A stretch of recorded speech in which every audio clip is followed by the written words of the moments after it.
You're teaching a lesson and a student becomes disruptive. What do? I would pull the student to the side and have a brief conversation about why she's being disruptive, and then I would reteach my expectations. When I pulled the student to the side and asked her what kept her from meeting my expectations, she would shrug her shoulders and avoid eye contact. The conversation I had hoped to have quickly became just a lecture. Educators throughout New York are bringing restorative justice programs to their schools. Restorative justice is a process where participants are asked to consider their actions and take steps to resolve issues. In other words, if you make a mess, you clean it up.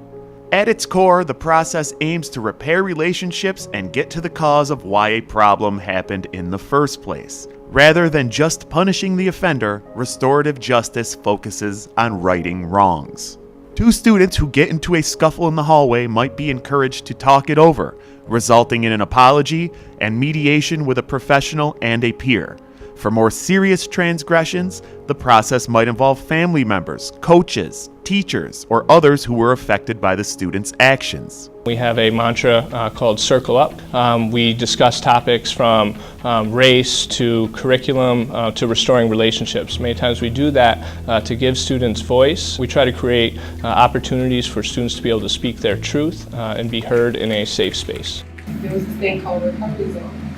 And I used to get put into a recovery zone all the time. Then I would just get sent to the office. We had a recovery zone in the office.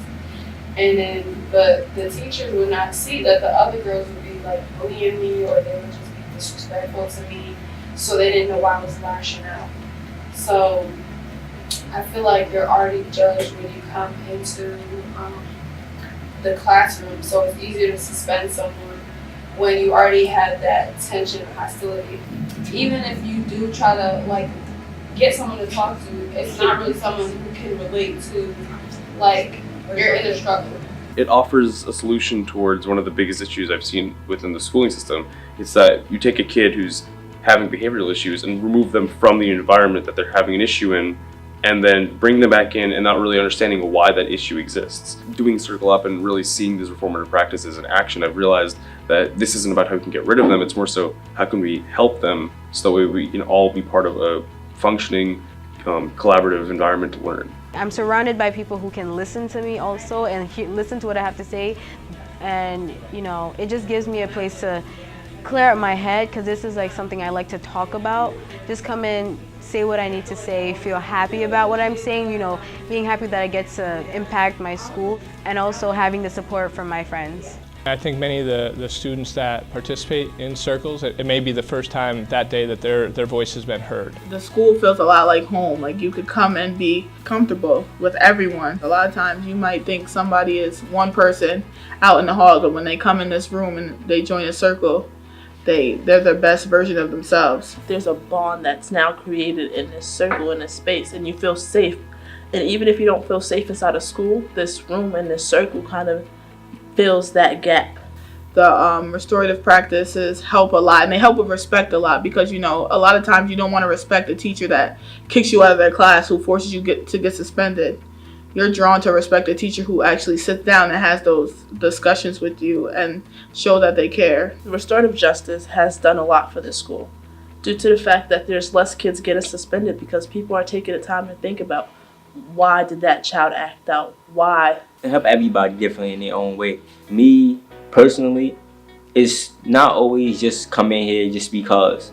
I don't just come in here just because my attendance is bad. I come in because I feel like this is a safe place. You know what I'm saying? I would like for everybody to feel the same way. Because if school is a safe place, sometimes home isn't. And they come to school and they take it out on school, but if you can open up, you can express yourself, and you could actually talk to somebody about it, it would just change the trajectory of school, period. It wouldn't even be just learning. It'll be you learning. It'll be like having a mother and father in school that actually listens and pays attention. You're gonna want to get up and get dressed to come to school every morning. Even though you don't like to wake up, you're gonna want to wake up. You're gonna want to put on clothes. You're gonna want to get on your bus. You know what I'm saying? You're gonna want to make it here every day, because now you got somebody to talk to. You got somebody that listens. You got somebody that understands you. And then being in the circle, everybody is opening up. So it's like you're looking at 10 other people that's just like you. When a school operates under a restorative justice model, students are less likely to end up in the school-to-prison pipeline. The disparate impacts of suspensions and expulsions on minority students are reduced. Students feel like they're being heard, are more socially aware, and socially responsible. The repaired behavior is more permanent, and most importantly, students remain in the classroom and their education becomes more equitable.